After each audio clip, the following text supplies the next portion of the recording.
j'ai 16 ans, je fais des petits boulots parce que j'ai envie d'être indépendant, j'ai envie de faire mes propres boulots. J'ai découvert que si je n'étais pas patron, on ne m'écoutait pas et je ne pouvais pas développer mes propres idées. Donc j'ai eu la chance, une opportunité à 21 ans de créer ma première boîte dans le monde de la coiffure, un monde que je ne connaissais absolument pas. J'ai eu tout à découvrir et à apprendre, c'est ce que j'ai adoré, c'est le défi qui me plaisait. Malheureusement, au bout de 6 ans, je me suis planté, donc j'ai liquidé l'entreprise. Et parallèlement, j'avais monté une association et créé une bande dessinée pour expliquer la création d'entreprise aux jeunes. Ouvrage qui a bien fonctionné, parce que cette année 2010-2011, on a distribué 100 000 exemplaires gratuits en France et en Belgique. Et du coup, des entreprises nous ont demandé de faire pareil, mais sur d'autres sujets.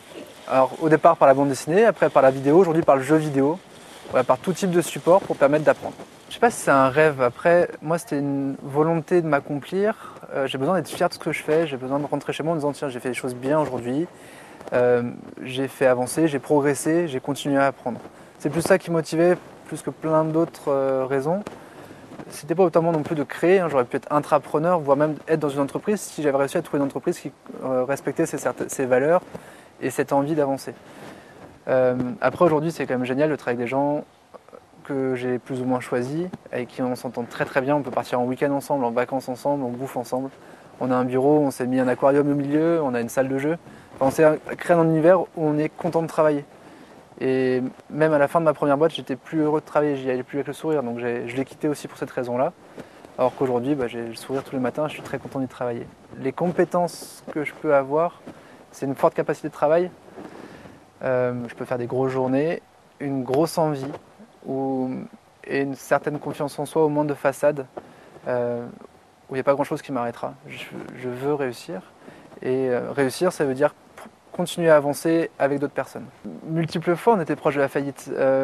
Un exemple tout bête, on démarre notre saison, donc dans les accessoires de coiffure on vendait beaucoup à Noël, on reçoit notre production et 100% de la production est défectueuse. On a notre gros salon de l'année qui est 10 jours après, on n'a pas le temps de retravailler les produits. Il faut qu'on parte sur le salon, on n'a pas de quoi vendre, on n'a rien à montrer. Donc c'est un gros coup dur. Autre gros coup dur, on a signé notre plus gros contrat un jour avec un client. J'ai négocié avec la banque qu'elle nous avance l'argent parce qu'on ne pouvait pas gérer en termes de trésorerie. Pas de souci, on se tape dans la main. 2 mois après, le banquier avait changé et les conditions avaient changé aussi. Et on s'est retrouvé à découvert de 150 000 euros. Fichier Banque de France, plus le droit de faire des paiements, plus le droit de rien. Là, pendant 10 jours, on était morts. Tu fais tout, tu vas voir tout le monde. Je suis allé voir le directeur de la banque, j'ai activé les réseaux. Au final, j'ai appelé le client en pleurant, presque, et en disant j'ai réalisé votre commande, aujourd'hui je vais déposer le bilan. Est-ce que vous ne pourriez pas m'avancer l'argent? Ce que le client a fait avec grand plaisir, on va dire. Ne pas s'arrêter à la première difficulté, de toujours oser. Et tout est faisable en fait. C'est vraiment ma devise. Ils ne savaient pas que c'était impossible, alors ils l'ont fait. C'est vraiment ça. Tant qu'on ose, et on a souvent des très très bonnes surprises. Après, c'est un choix de vie, l'entrepreneuriat. Après, c'est un choix de vie risqué. C'est vrai qu'aujourd'hui, on est dans un monde qui change très très vite, qui est pas évident, où on a du mal à avoir un avenir clair. L'entrepreneuriat, c'est rajouter du risque par là-dessus. Moi, c'est ce qui me motive, c'est ce qui m'éclate. Après, c'est vrai que c'est une passion dévorante où je dors avec des post-it, je me réveille la nuit pour écrire des idées, pour ajouter des choses que je dois faire le lendemain. Cette nuit, je me suis couché à 4 heures, je me suis levé à 6. Ça fait aussi partie de l'entrepreneuriat, donc c'est vrai que ça peut faire peur, ce que je conçois, parce que c'est un investissement total, et personnel, et financier, et professionnel. Demain, je me plante à nouveau. En fait, j'ai pas très peur parce que de toute façon, j'ai toujours envie de recontinuer, de redémarrer.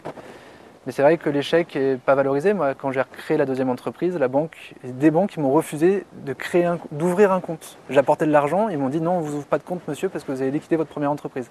Donc ça, c'est vrai que c'est des étapes qui peuvent être difficiles et qui peuvent faire peur. Après, j'ai recréé. Aujourd'hui, on est 8 salariés, tout le monde est heureux, on se paye bien et on avance. Et en plus, on fait des produits intéressants. On est passé de 4 à 8 récemment, donc ça fait un certain changement où les 4 premiers ils étaient là depuis le tout début quasiment, donc ils connaissent d'où on vient, ils connaissent la culture d'entreprise, ils connaissent les difficultés qu'on a rencontrées. Là les nouveaux, faut les intégrer dans cette culture-là, il faut faire des efforts de formation, de management auxquels je n'ai pas été habitué et en plus de voir que les motivations ne sont pas tous les mêmes, donc ça c'est accepter la différence qui fait progresser, mais il y a une phase d'approche et de découverte qui est qui est à passer. Après, c'est ce que je veux, moi, c'est grandir raisonnablement. On ne veut pas dépasser 12 personnes. Donc une petite entreprise qui tourne bien, où on a tous un niveau de responsabilité intéressant. Aujourd'hui, on a accès à beaucoup d'informations, donc on veut comprendre pourquoi on fait les choses, pourquoi ça se passe comme ça. Donc comme dans les entreprises traditionnelles, il y a peu de transparence dans l'information. On a besoin ou on a plus envie de créer sa propre entreprise pour savoir pourquoi on le fait, pour donner du sens à son projet. Après, pour moi, c'est pas une question générationnelle. Aujourd'hui, tout le monde, quels que soient les âges, a envie de comprendre pourquoi il le fait, a envie d'être fier de ce qu'il fait. Donc c'est plus un changement de société, une évolution de société, comme l'apprentissage a évolué. Donc il n'y a pas de génération Y dans l'entrepreneuriat pour moi.